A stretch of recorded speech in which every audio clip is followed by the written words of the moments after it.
Assalamualaikum warahmatullahi wabarakatuh. Waalaikumsalam warahmatullahi wabarakatuh. Apa kabar anak-anak? Alhamdulillah baik Ibu. Ibu. Alhamdulillah. Kalau begitu, sebelum kita memulai kegiatan layanan pada hari ini, mari kita membacakan doa terlebih dahulu. Berdoa dimulai. Berdoa selesai. Baik, karena semua telah hadir, saya ingatkan kembali, bagi yang belum mengaktifkan kamera, silahkan diaktifkan. Dan bagi yang berhalangan atau tidak bisa mengaktifkan, boleh memberikan alasannya melalui room chat. Nah, sekarang Ibu akan membacakan presensi terlebih dahulu. Dimulai dari Azizah Nurul Isnaini, apakah hadir? Hadir Ibu. Selanjutnya Aida Khairunisa. Apakah hadir Aida? Hadir Ibu. Selanjutnya Afi Fatur Rohmah. Hadir Ibu. Selanjutnya Albini Agnia Rahma. Hadir Bu. Selanjutnya An-Nabila Syantoharoh. Hadir Bu. Selanjutnya Anggita Widyarani. Hadir Bu. Selanjutnya Ayu Retno Hartanti. Hadir Bu. Selanjutnya Devi Anggraini. Hadir Bu. Selanjutnya Maryam Zaitun Rasmin. Hadir Ibu. Selanjutnya Mutia Triwilza. Hadir Ibu. Ibu saya nggak on cam ya Bu, ada halangan. Baik. Selanjutnya Nadia Citra Palmita. Hadir Bu. Selanjutnya Nashita Amelia. Hadir Bu. Selanjutnya Osi Hawasi. Hadir Bu. Selanjutnya Rihya Syifa Kurata Ayuna. Hadir Bu. Selanjutnya Rahmat Dwi Muharis. Hadir Bu, hadir. Selanjutnya Tasya Nur Aziza. Hadir Ibu. Selanjutnya Tuti Lestari. Hadir Ibu. Selanjutnya Yuni Dwi Hartati. Hadir Bu. Alhamdulillah kalau semuanya sudah hadir, jadi kita bisa melanjutkan kegiatan layanan pada hari ini. Bu, saya belum disebut, Bu. Siapa? Siapa yang belum disebut tadi? Saya perkenalkan diri aja sendiri dah, Bu. Nama saya Irfan Setianto, Bu. Oke, baik Irfan Setianto. Oke, sudah diabsen ya. Ada, Bu. Terima kasih banyak, Bu. Siapa lagi yang belum disebut? Bu. Pandu Dwi Putra. Oke, baik. Sudah diabsen. Nah, selanjutnya, untuk memulai kegiatan pada hari ini, Ibu mempunyai permainan yaitu tebak gambar. Di sini Ibu akan mengaktifkan whiteboard, lalu memberikan contoh terlebih dahulu untuk menggambar. Dengan clue,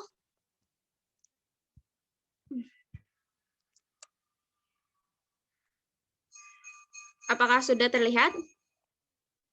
Sudah Bu. Sudah Bu. Nah, gambar ini mempunyai clue yaitu sebuah kata kerja dan terdiri dari 2 kata. Sudah terlihat?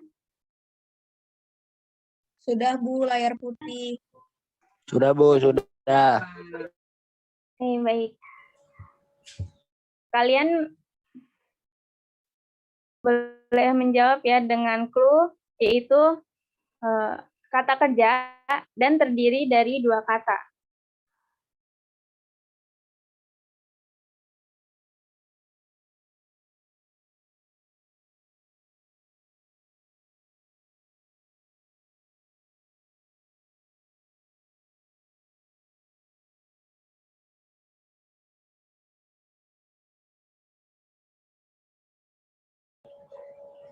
Berkebun, Bu. Menyiram tanaman. Menyiram tanaman, menyiram Siraman pohon, rohani, menyiram Bu. pot. Siraman rohani, Bu. Kurang tepat. Menyiram Oh, Menyiram. bunga. Siraman kalbu. Siram Bu. bunga. Siapa tadi yang menyiram bunga? Saya, Bu. Saya, Bu. Saya, Bu. Saya, Duluan, Bu. Bu, tadi saya jawab. Baik, berarti Aziza yang benar ya. Selanjutnya Bukan apakah Aziza. Saya juga, Bu. selanjutnya yang benar boleh menggambar di whiteboard ini untuk boleh teman-teman yang lain menjawab. Silakan. Saya, Bu, yang gambar nih, Bu. Iya, Gimana caranya, Bu? ini clue-nya kata kerja juga.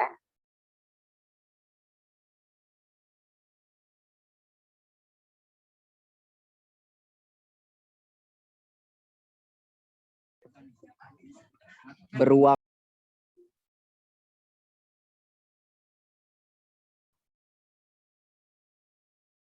Bentar.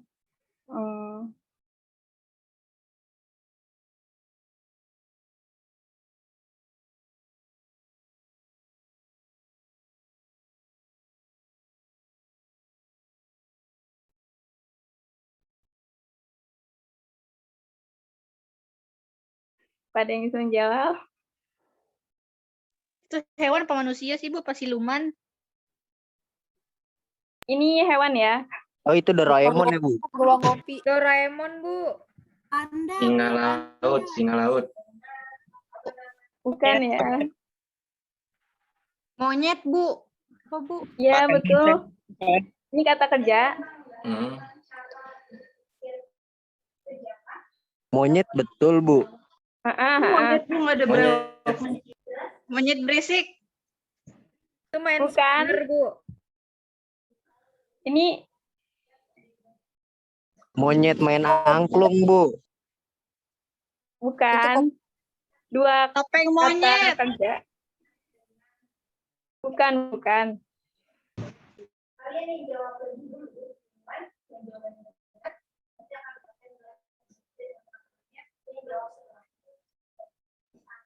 Monyet hantu. Kambing. Beruang dan kambing bersahabat. Monyet, Pan, Salah, bukan beruang salah. sama kambing. Oh, Ini kata beruang sih, kerja Pan. ya, Orang ini. monyet. Dua kata.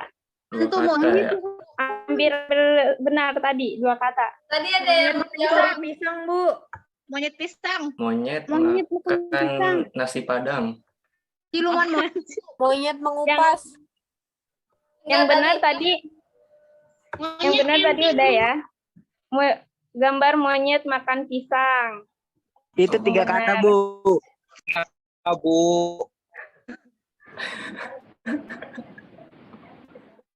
Oke, ada lagi yang mau menggambar? Apakah sudah cukup? Cukup, Bu, insya Allah. Oke, kita lanjut ya buat masuk ke materi. Nah, permainan yang seru sekali ya. Baik, sebelum saya memulai kelas pada hari ini, saya ingin bercerita terlebih dahulu, yaitu tentang Bapak B.J. Habibie. Nah, Pak B.J. Habibie ini merupakan orang yang sangat pekerja keras dan mempunyai banyak prestasi, seperti membuat pesawat, menjadi Presiden ketiga Republik Indonesia. Beliau juga pernah berpesan bahwa jadilah mata air jernih yang memberikan kehidupan bagi sekitarnya. Nah, maksudnya, sampai ada orang yang pernah bertanya kepada beliau, kenapa sih Bapak selalu bekerja dan berjuang? Mentalitas seperti apa yang Bapak punya? Nah, kemudian Pak Habibie menjawab dengan tegas dan dengan ciri khasnya beliau. Begini, saya punya mentalitas seperti sepeda. Jika saya berhenti, saya akan terjatuh, dan jika saya berhenti bekerja, saya akan mati. Begitu kata beliau. Dan meskipun di umur beliau yang sudah rentan pun, beliau masih tetap mempunyai jiwa pemuda yang selalu bergerak dan berusaha. Kenapa? Karena alasan-alasan yang tadi itulah yang menjadi motivasinya. Nah, sekarang kita masuk ke pembahasan materi yang akan dibahas pada kelas hari ini, yaitu dengan tema motivasi belajar.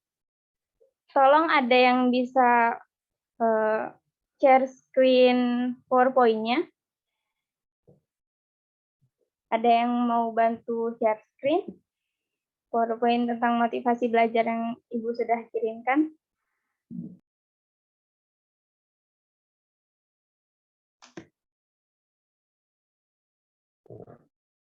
Apakah sudah terlihat? Sudah, Sudah, Bu. Ibu. Sudah, Ibu.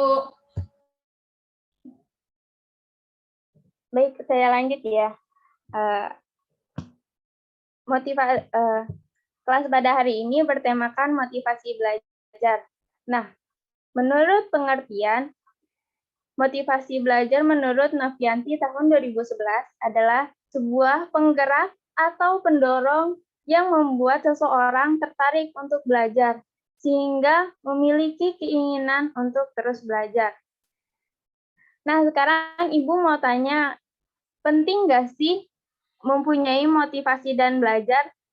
Dan apa alasannya? Ada yang mau menjawab? Pentingkah Penting, Bu. motivasi dalam belajar? Siapa yang menjawab? Penting, Bu. Bu. Penting, Bu. Alasannya? Alasannya supaya semakin semangat untuk mengerjakan tugas-tugas yang telah diberikan oleh guru, Bu. Baik, terima kasih Aziza atas jawabannya. Menurut Aziza, penting karena bisa untuk mengerjakan tugas-tugas yang diberikan oleh gurunya. Nah, next slide-nya.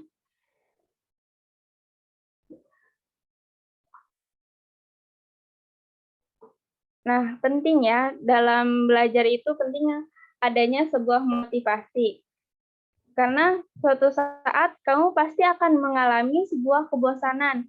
Dan bila dalam perasaan tersebut dibiarkan, maka kamu akan mengalami kerugian yang luar biasa. Karena salah satunya dampak terhadap perasaan malas dan bosan itu bisa menurunkan prestasi belajar.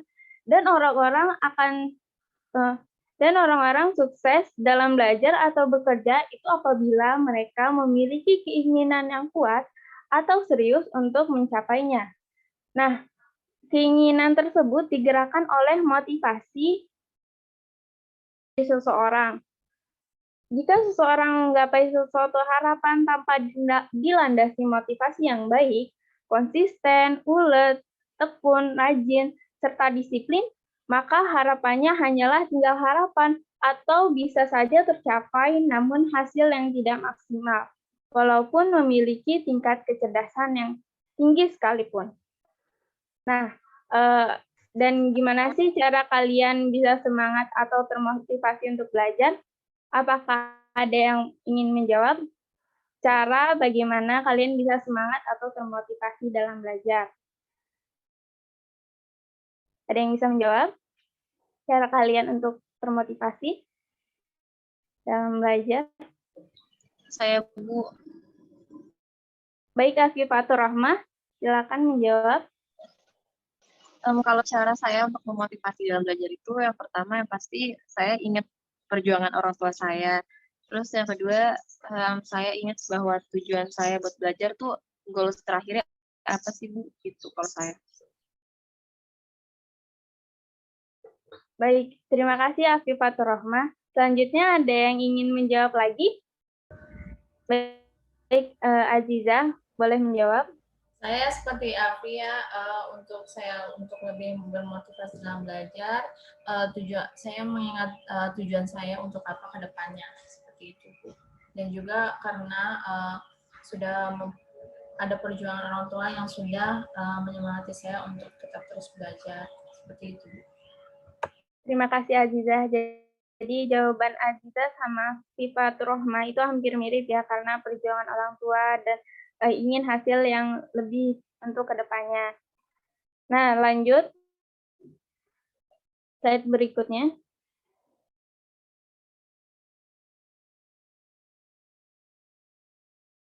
Nah, motivasi belajar ini juga bersinggungan dengan salah satu teori menurut salah satu filsuf yang teorinya sudah cukup tua.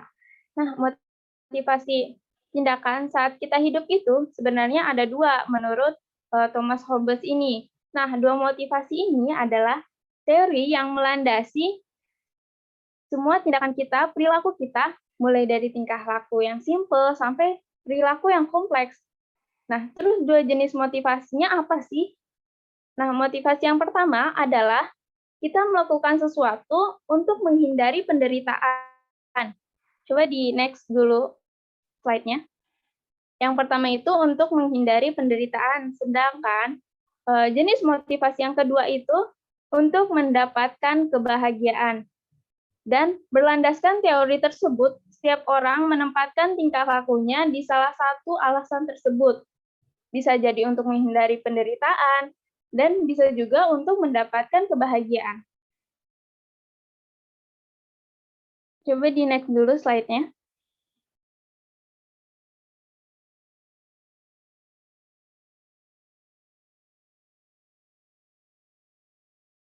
Nah, jika contohnya dalam belajar, setiap orang juga belajar dengan dilandasi kedua teori tersebut itu loh. Jadi seperti adanya rasa keingintahuan itu, ada rasa keingintahuan, ada passion yang terhadap suatu ilmu tersebut, rasa have fun atau kegiatan belajar yang menyenangkan, itu semua masuk ke dalam hal-hal yang dilandasi oleh untuk mendapatkan kebahagiaan.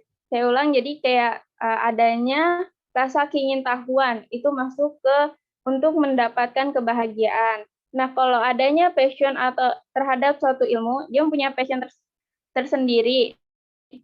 Nah, itu termasuk ke dalam orang yang ingin mendapatkan kebahagiaan. Tujuannya untuk mendapatkan kebahagiaan. Slide-nya kecepatan, mohon maaf. Nah, lalu kalau untuk yang menghindari penderitaan, yaitu seperti keterpaksaan dari orang tua, ada yang pengennya seperti ini, tapi orang tuanya berbeda dengan keinginannya, jadi itu ada keterpaksaan dan murid tersebut melakukan belajar karena adanya keterpaksaan dan untuk menghindari penderitaan. Jadi ada juga yang karena terobsesi terhadap nilai, jadi untuk mendapatkan pengakuan atau pengen masuk universitas atau sekolah yang bergengsi, itu juga seperti untuk menghindari penderitaan.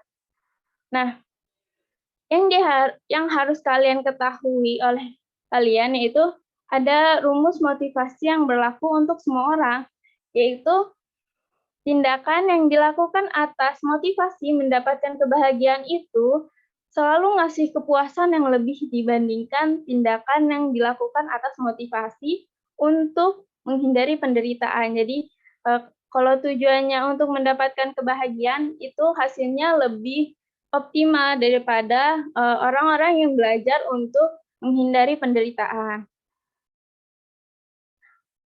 Nah, misalnya kalau kamu nggak semangat belajar, mungkin yang kamu lakukan itu belajar untuk menghindari penderitaan, bukan untuk mendapatkan kebahagiaan.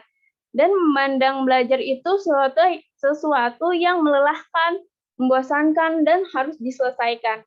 Pasti kerasa banget kalau sedang pandemi gini, belajar itu untuk belajar pasti terasa melelahkan, membosankan, dan keterpaksaan untuk harus diselesaikan.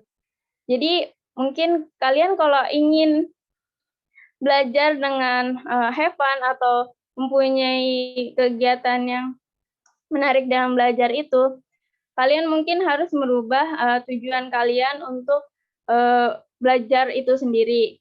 Nah, Itulah mengapa kamu nggak bahagia melakukan kegiatan belajar tersebut. Nah, ini juga membedakan motivasi belajar untuk menghindari penderitaan, itu tandanya kamu harus belajar. Dan sedangkan motivasi belajar untuk mendapatkan kebahagiaan itu tandanya kamu mau belajar. Jadi perbedaannya tuh cuma sedikit doang. Yang menghindari penderitaan itu kayak harus banget. Terus kalau yang untuk mendapatkan kebahagiaan kamu melakukan belajar itu karena mau, bukan karena harus gitu. Jadi perbedaan simpel ini antara mau dan harus akan berpengaruh untuk proses dan hasil belajarnya. Nah, jika kamu tidak terpaksa dalam belajar, itu berasal dari kenyamanan dalam diri sendiri, karena untuk mendapatkan kebahagiaan. Sedangkan untuk menghindari penderitaan, mungkin ini alasan yang bikin nggak ikhlas, jadi akhirnya capek, bosen, males, dan jadi belajarnya nggak efektif. Walaupun berusaha belajar, tapi pasti kerasa banget beratnya. Nah, next selanjutnya, slide-nya.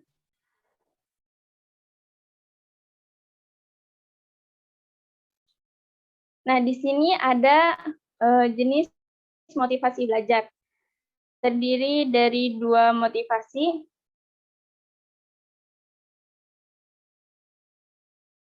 Yaitu yang pertama, motivasi intrinsik. Nah, yang pertama itu motivasi intrinsik. Berasal dari teori Jamarah dalam Masni tahun 2015, yaitu keinginan bertindak yang disebabkan oleh pendorong dari dalam diri individu itu sendiri yang tidak perlu dirangsang dari luar untuk mencapai tujuan tertentu. Nah, motivasi intrinsik ini dapat dilihat dari kegiatannya yang tekun dalam mengerjakan tugas, dalam belajar juga karena keperluan untuk mencapai tujuan belajar yang sebenarnya, dan bukan untuk mendapatkan hadiah atau pujian. Jadi, motivasi intrinsik ini dari dalam diri kita sendiri. Nah, yang kedua itu motivasi ekstrinsik. Timbul dari pengaruh luar diri individu, seperti adanya ajakan, suruhan, dan paksaan dari orang lain, sehingga individu tersebut mau melakukan sesuatu. Itu motivasi ekstrinsik yang dari luar, dari orang lain atau dari lingkungan. Yang dilihat dari orang yang belajar hanya semata-mata untuk mendapatkan nilai yang tinggi atau lulus ke tempat yang bergengsi atau untuk mendapatkan pujian atau penghargaan. Nah, seperti itu jenis-jenis motivasi dalam belajar. Lanjut ke ciri-ciri individu. Nah, menurut UNO tahun 2008, ciri-ciri individu dengan motivasi belajar yang tinggi adalah satu, adanya hasrat dan keinginan berhasil. Misalnya, seperti murid yang selalu bermimpi, mempunyai banyak mimpi-mimpi yang harus ia capai. Jadi, murid-murid itu selalu punya mimpi dan ia harus berhasil dalam keinginannya, dalam mimpi-mimpinya. Nah, yang kedua itu adanya dorongan dan kebutuhan dalam belajar. Misalnya, seperti orang yang selalu mempunyai rasa ingin tahu, ingin mengetahui banyak hal, jadi ia selalu belajar karena butuh banyak ilmu. Nah, yang ketiga itu adanya harapan dan cita-cita masa depan. Jadi dia punya cita-cita untuk depannya. Dan yang keempat itu ada penghargaan dalam belajar.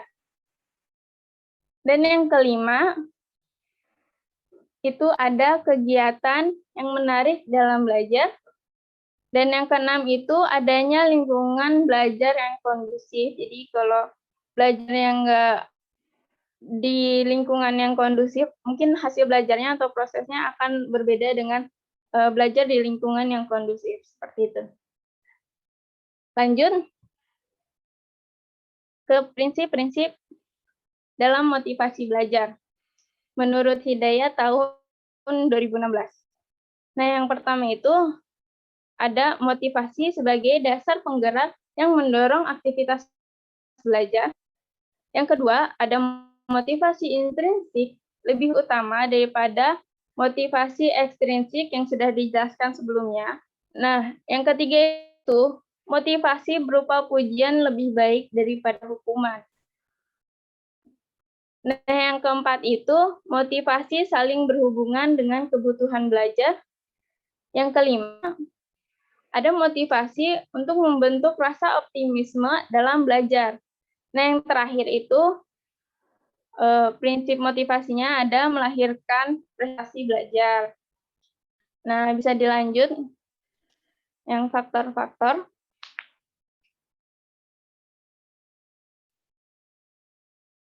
Oke, selanjutnya ini ada faktor-faktor yang mempengaruhi menurut dari sini pada tahun 2000, yaitu yang pertama ada cita-cita atau aspirasi. Nah, target yang dicapai, tujuan yang dapat dicapai bermakna bagi siswa. Jadi cita-cita ini pasti mempunyai target atau tujuan yang sangat bermakna bagi siswa itu sendiri. Yang kedua adalah kemampuan. Yang dimaksud kemampuan ini yaitu dari aspek psikis, kecerdasan, pengamatan, perhatian, dan daya pikir analisa dari seorang individu atau seorang peserta didik. Nah, yang ketiga itu ada kondisi. Maksudnya kondisi di sini adalah kondisi fisik dan psikis seseorang yang keduanya berpengaruh dalam motivasi belajar siswa itu sendiri. Nah, yang fisik, jika sedang sakit, fisik ini akan lebih menurun motivasi belajarnya jika sedang sakit. Nah, kalau yang psikis, mungkin siswa lagi sedih, jadi tidak dapat mengendalikan emosinya. Terus lebih baik ia selalu melamun dan tidak mengerjakan tugas yang telah diberikan. Nah, yang keempat ini ada lingkungan, yaitu seperti keluarga, masyarakat, dan sekolah. Jadi ini juga terpengaruh untuk motivasi belajar seseorang. Nah, yang kelima itu ada unsur dinamis. Maksudnya unsur dinamis, dalam hal ini elemen yang beradaannya dalam proses belajar tidak stabil seperti situasi kondisional, seperti gairah yang tidak bisa dikontrol dalam belajar atau emosi siswa tersebut. Nah, yang terakhir itu ada tips meningkatkan motivasi belajar, boleh Dina? Nah, ini dia tips meningkatkan motivasi belajar. Yang pertama itu ada menentukan cita-cita. Jika seseorang ingin meningkatkan motivasi belajar, yang pertama harus menentukan cita-cita, memilih cara belajar yang tepat. Jadi kalau dia punya cara belajar seperti audio, jadi dia harus bisa belajar mendengarkan guru atau dari media-media lain. Nah, yang kedua itu tentukan hukuman dan hadiah. Jika kita mengerjakan tugas, mungkin kita beri hadiah kepada diri kita sendiri. Kalau kita harus hadiahnya seperti kalau nggak ngerjain tugas, ada hukumannya, nggak boleh megang HP. Terus kalau hadiahnya setelah ngerjakan tugas kita boleh main, megang HP atau yang lainnya. Nah, yang ketiga itu ada mengukur kemampuan belajar atau menyesuaikan waktu belajar dan gaya belajar. Jadi kayak menjadwalkan kapan kita harus belajar, berapa menit kita harus belajar, seperti itu. Nah, yang keempat ada siapkan kondisi olahraga, makan atau tidur. Jadi kita harus menyiapkan kondisi fisik kita seperti berolahraga, makan, dan tidur. Nah, yang kelima itu ada kondisi jiwa, yaitu kayak psikis tadi, harus mengontrol emosi biar nggak sedih. Kalau moodnya jelek juga pasti akan mempengaruhi belajar siswa tersebut. Nah, yang keenam itu ada mempersiapkan lingkungan dalam belajar. Jadi, kita harus mempersiapkan lingkungan biar kondusif dan nggak berisik, karena itu juga mengganggu kegiatan dalam belajar. Nah, keenam ini tips yang harus kalian lakukan jika kalian ingin meningkatkan motivasi belajar. Lanjut. Nah, sekarang pembahasan yang Ibu jelaskan itu sudah selesai. Sekarang waktunya kalian berdiskusi. Ibu mau bagi beberapa kelompok diskusi tentang soal-soal yang saya berikan. Nanti setelah berdiskusi ini kalian boleh menjawab. Jadi kelima soal tersebut boleh satu orang satu. Ini soalnya yang saya berikan di room chat. Ini terdiri dari 5 soal. Jadi kita yang pertama itu ada mengidentifikasikan permasalahan yang pernah dialami dalam belajar. Nah, yang kedua itu ada deskripsi perasaan yang kalian rasakan selama mengalami permasalahan dalam belajar dan setelah mendapatkan motivasi dalam belajar. Nah, yang ketiga itu apa saja yang kalian lakukan selama mengalami permasalahan dalam belajar tersebut, dan bagaimana cara belajar yang cocok dengan kemampuan belajar kamu, dan yang kelima itu apa alasan, tujuan, atau capaianmu dalam melakukan kegiatan belajar. Sampai di sini, apakah ada yang mau ditanyakan? Ibu, ini sendiri-sendiri, Bu, berdasarkan pengalaman masing-masing. Atau gimana? Ini boleh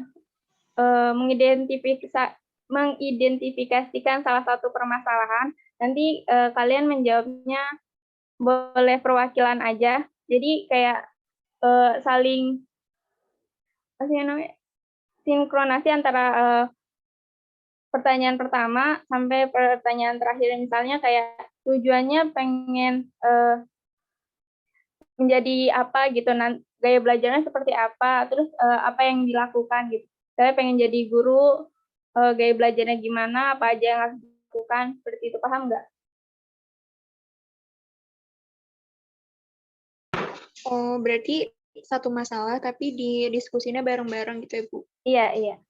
Jadi tentuin masalah, terus didiskusin bareng-bareng.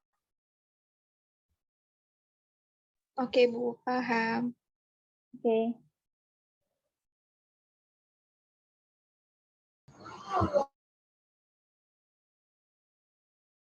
Coba yang lain aja dulu. Kira-kira Alfi punya masalah nggak? Banyak lagi diskusikan, yang lain pada ngomong dong. Ayo dong. Itu contoh identifikasi permasalahan yang pernah dialami dalam belajar. Kalau aku malas.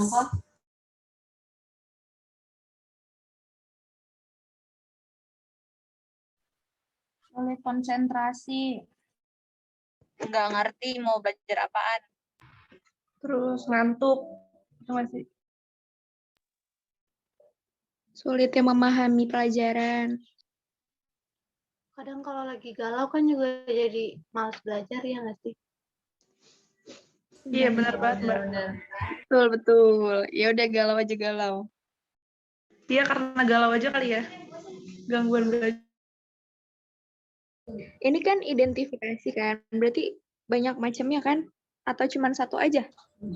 Kalau mungkin tadi Bu Sri bilang salah satu aja dari yang sudah didiskusikan untuk dipresentasikan nanti kayaknya. Oh, berarti jadi pilihannya yang mana? Galau aja galau. Iya, karena galau aja. Ya, karena galau aja. Ya. Nanti Caca ya yang presentasi gitu. Jadi saya galau, Bu, nggak bisa Yang belajar. Kalau iya, setuju. Caca yang presentasi. Setuju. Oke. Terus Ceritain deskripsikan galau aja perasaan gitu. Terus deskripsi perasaan yang kalian rasakan selama mengalami permasalahan dalam belajar dan selama mendapatkan motivasi. Kalau galau sih, kayak jadi males gak sih? Males, sedih, Iya, bawaannya tuh nggak mau merasa belajar. tidak mampu, Sulit konsentrasi tadi tuh. Merasa dunia hancur.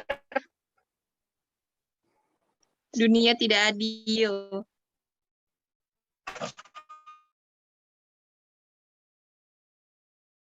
Aca inget, Ca. Itu siapa tadi? Ini seriusan, aku yang ini ntar. Iya, Ca, Ca. semangat, Ca. Iya. Kayak ngejelasin gangguan belajar karena galau tuh karena kenapanya gitu. Iya, Ca. Identifikasi dulu masalahnya apa. Kan tadi kan galau, terus deskripsinya perasaannya tuh jadi malas belajar atau apa? Jadi nggak konsentrasi tadi tuh. Nggak konsen belajarnya. Terus apa yang udah dilakuin?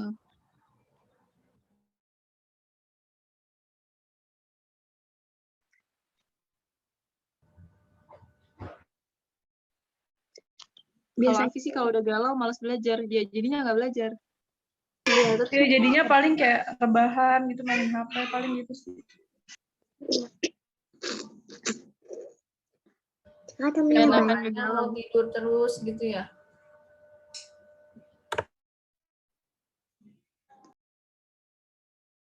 Ya udah berarti apa yang dilakuin tuh nggak ada gitu karena galau, nggak fokus, males, ya jadinya nggak belajar ya gak sih? Iya, jadinya kayak nggak ada masalah semangat besar, gitu, berarti kayak nggak ada masalah besar. gairah buat belajar. Cara belajarnya gimana nih? Berarti ini mah beda-beda ya cara belajar yang cocok. Berarti pakai cara belajar Aca aja. Gimana cara belajarnya? Kalau lagi galau gitu. Iya, Ca. Kayaknya enggak deh, enggak pas lagi galau, pas belajar gitu.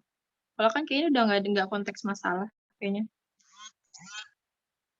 Kalau lagi nggak galau, kalau lagi Aca lagi pengen belajar, biasanya Aca pakai cara belajar kayak gimana? Cara belajar yang bikin Aca semangat belajar itu pakainya Yang kayak bikin nyaman kayak gitu ya. Iya, kayak misalnya lagi Ya, biasanya belajar intinya sambil tuh dengerin kayak lagu, ya gitu ya. tempatnya nyaman, iya dengerin lagu gitu biasanya. Terus sambil dengerin lagu. Berarti audio ini Audio ya. visual ya. Audio visual.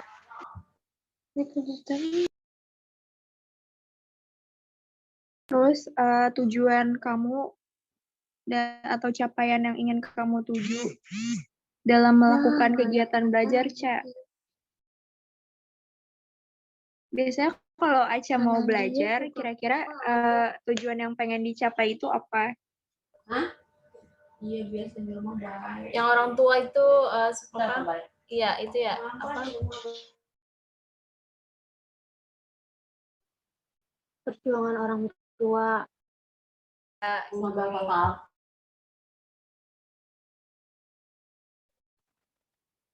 Ada Bu Jijah. Ayo mulai. Ayo guys. Ini sombong amat nih dia. Jadi identifikasi masalah yang pernah dialami selama ini adalah saya tiap Zoom ngantuk. Itu nggak sih permasalahan yang kita alami? Iya, kita tidak fokus. Terus juga matanya kayak perih gitu, natap laptop mulu. Banget, apalagi kalau udah kayak capek banget, pantat ikutan. Punggung. Kayak gatel.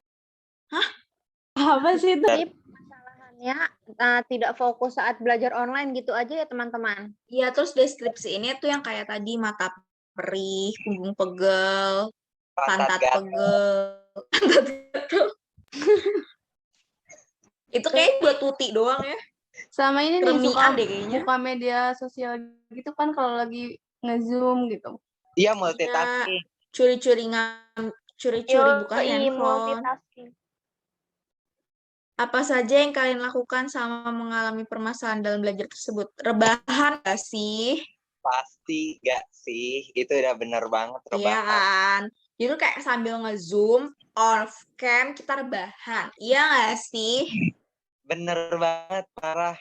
Karena obat terbaik kan. Terus sama ngemil sih kalau gue gitu.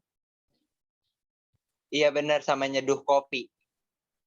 Cara belajar cocok dengan kemampuanmu.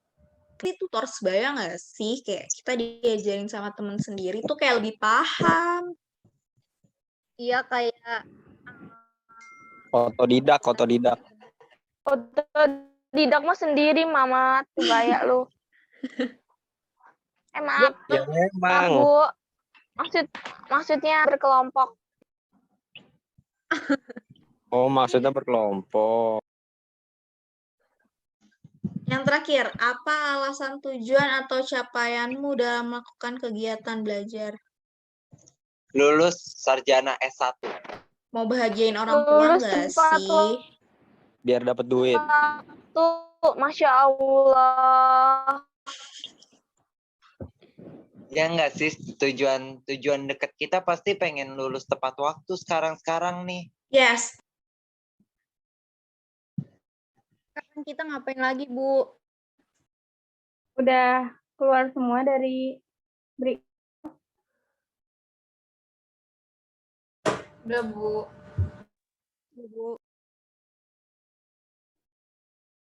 Oke. Selanjutnya kita akan memaparkan hasil diskusi kalian yang tadi sudah diberikan soal-soal. Bisa dimulai dari kelompok yang sudah siap dulu. Siapa yang mau mewakilkan untuk memaparkan hasil diskusinya? Saya, Bu, mau. Oke, Anggita Widyarani boleh memaparkan hasil diskusinya. Dimulai dari kelompok berapa? Perwakilan kelompok berapa? Saya perwakilan dari kelompok 2, Ibu. Oke, lanjut. Jadi permasalahan yang kami alami saat belajar itu di masa pandemi ini kayak susah fokus, Bu. Tidak bisa fokus saat kuliah. Maaf. Tidak bisa fokus saat belajar, Bu. Terus kayak misalnya pegel gitu, Bu, matanya. Terus badannya pegel, punggungnya gitu, Bu. Nah, untuk mengatasi saat kita tidak bisa fokus, pegal, terus jadinya kita tiduran, Bu, off kamera, kita tiduran. Jadi makin tidak mendengarkan guru gitu, Bu. Cara kita mengatasi permasalahan tersebut itu kita minta ajarin teman yang mengerti gitu, Bu. Jadi kayak belajar berkelompok gitu, Bu. Tujuan kita belajar biar bisa membanggakan orang tua dan lulus tepat waktu, Bu. Itu aja, Bu, hasil dari kelompok kami. Oke, terima kasih Anggita sudah mewakili kelompok 2 untuk memaparkan hasil diskusinya. Selanjutnya dari kelompok 1, siapa yang ingin mewakili untuk memaparkan hasil diskusinya? Caca, Bu. Saya, Ibu. Oke, baik. Tasya Nur Aziza boleh memaparkan hasil diskusinya. Iya, Bu. Jadi identifikasi permasalahan belajar yang saya alami itu karena galau ya, Bu. Terus karena galau saya jadi ngerasa belajar saya itu terganggu, jadi nggak semangat, kayak nggak ada gairah gitu. Bawaannya kalau belajar tuh benar-benar nggak ada semangat aja gitu, Bu. Terus cara yang saya lakukan ketika saya lagi malas belajar karena galau, saya lebih milih ya udah diem nggak belajar gitu, Bu. Karena galau jadi ganggu pikiran saya. Terus mungkin tujuan saya buat belajar itu karena orang tua, karena ingin lulus tepat waktu juga tadi sama alasannya. Seperti itu, Ibu. Oke, terima kasih Tasya Nur Aziza. Baik, semuanya udah memaparkan hasil diskusinya tadi dan jawabannya juga bagus-bagus ya. Ada yang masalahnya beda-beda, tapi ada juga yang tujuannya sama. Nah, siapa sudah mengerti atau apa yang kalian ingin lakukan setelah melakukan kegiatan layanan pada hari ini? Apakah perasaan kalian seperti apa atau apa yang ingin kalian lakukan untuk meningkatkan motivasi belajar kalian? Ada yang ingin menjawab?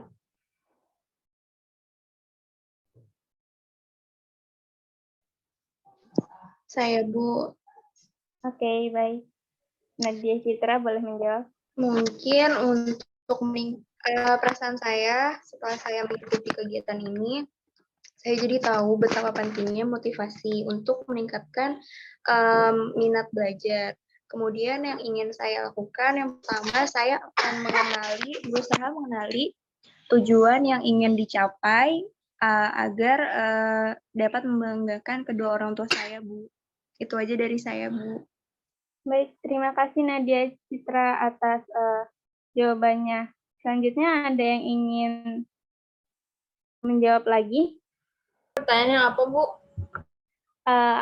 Apa yang kalian rasakan setelah mengikuti layanan ini dan apa yang kalian lakukan untuk meningkatkan motivasi belajar yang kalian pernah rasakan permasalahan-permasalahannya? Saya jadi paham, Bu, antara faktor internal dan eksternal dari motivasi belajar.